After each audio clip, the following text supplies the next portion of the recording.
Olá, boa tarde, seja muito bem-vindo. Mais uma vez, é um grande prazer estar em sua companhia. E a partir de agora, você fica por dentro das notícias do Brasil e do mundo.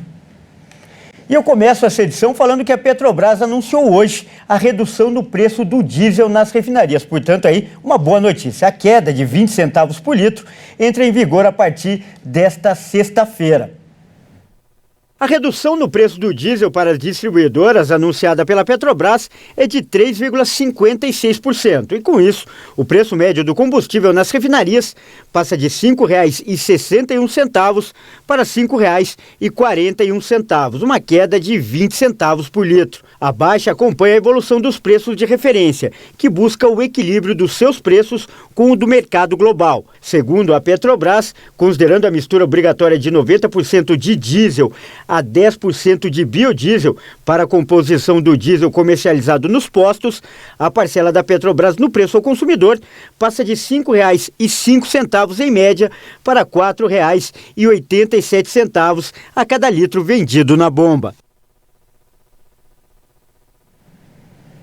E ainda falando de economia, o Banco Central voltou a subir a taxa básica de juros nesta quarta-feira em meio ponto percentual.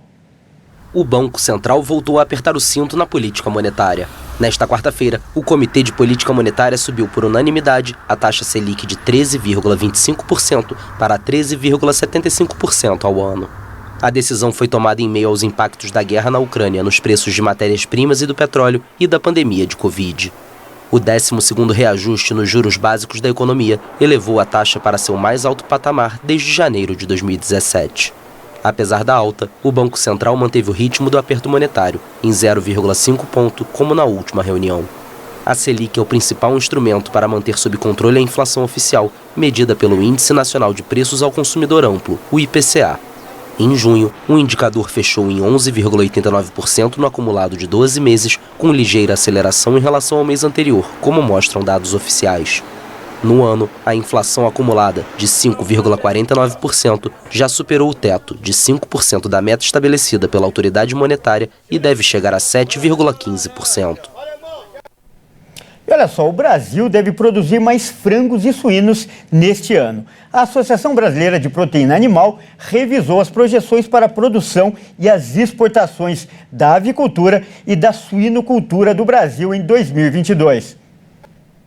A Associação Brasileira de Proteína Animal indicou crescimento na produção e exportação de carne suína e de frango. A produção de carne de frango pode crescer cerca de 1% em 2022 na comparação com 2021, passando de 14 milhões de toneladas. E as exportações do frango devem subir também cerca de 6% a mais que no ano passado.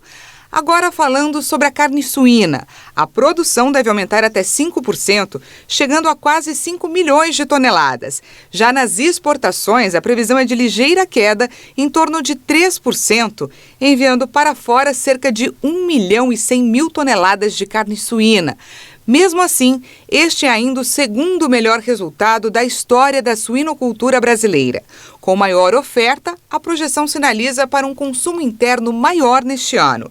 Segundo a associação, em 2021, o consumo de carne suína no país foi estimado em 16 quilos. Se espera que em 2022 o consumo alcance até 18 quilos, uma alta próxima a 8%. Já o consumo de frango foi de 45 quilos por pessoa no país em 2021 e para este ano a Associação de Proteína Animal projeta estabilidade, também por conta do aumento no preço.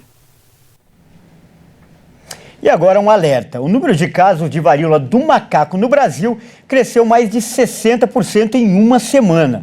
O país agora é o 6º do mundo com mais diagnósticos da doença. E a cidade de São Paulo tem a maioria dos casos. Em apenas uma semana, o número de casos confirmados de varíola do macaco no Brasil aumentou 61,5%. Com isso, já são mais de 1.700 casos em 8 semanas após o primeiro diagnóstico da doença no país.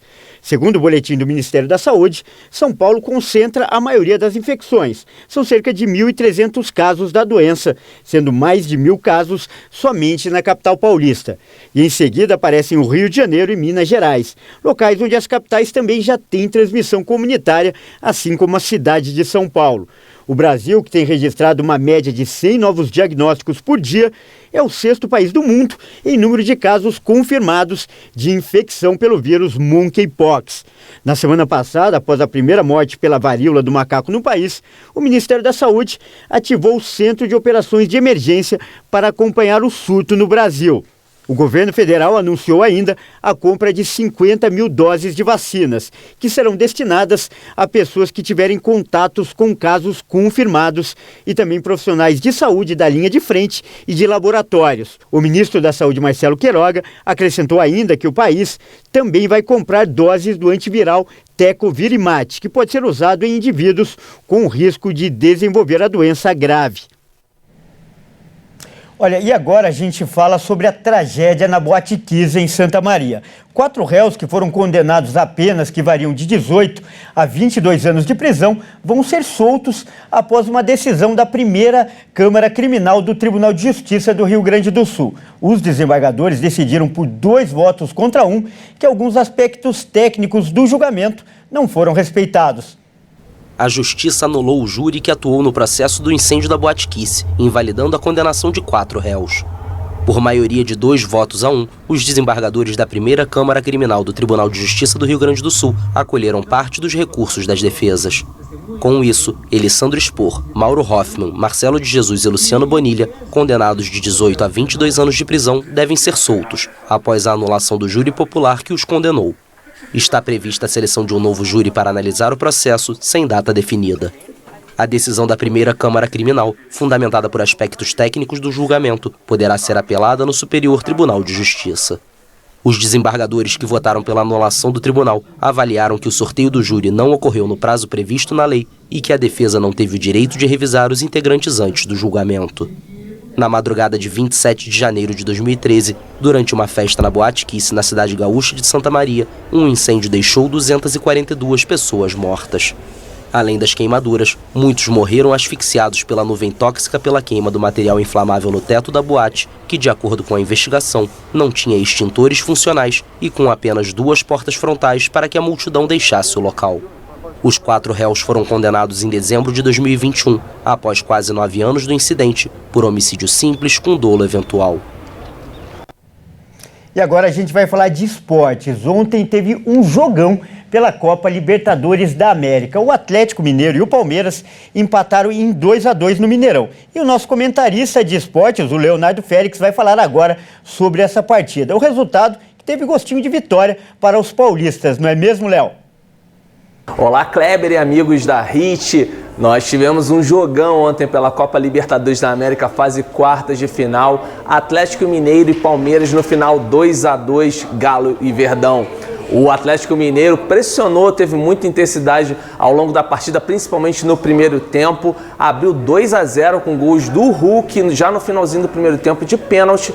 E o zagueiro Murilo fez contra e colocou o Galo 2-0 na frente. Mas no segundo tempo o Palmeiras se recuperou e chegou ao empate. O próprio Murilo diminuiu o placar e já no finalzinho, nos acréscimos, o Danilo acabou decretando números finais para o placar. E como é que fica essa disputa? Na semana que vem, agora em São Paulo, no Allianz Parque, a disputa está aberta. Com empate, como não há a vantagem do gol fora de casa, qualquer empate leva a decisão para os pênaltis. E quem vencer, naturalmente, avança para as semifinais. Realmente, diante de um placar tão adverso no primeiro tempo, quem saiu ganhando dessa disputa, pelo menos no primeiro jogo, foi o Palmeiras. Então vamos aguardar na próxima quarta-feira o desfecho e o classificado para as semifinais da Copa Libertadores da América. É isso aí, até a próxima, um grande abraço e continue com o Kleber Werneck. É isso aí, Léo, muito obrigado e anota aí, na semana que vem tem o jogo de volta. Bom, essa edição fica por aqui, eu agradeço demais pela sua companhia e convido a continuar ligado em nossa programação. Até mais!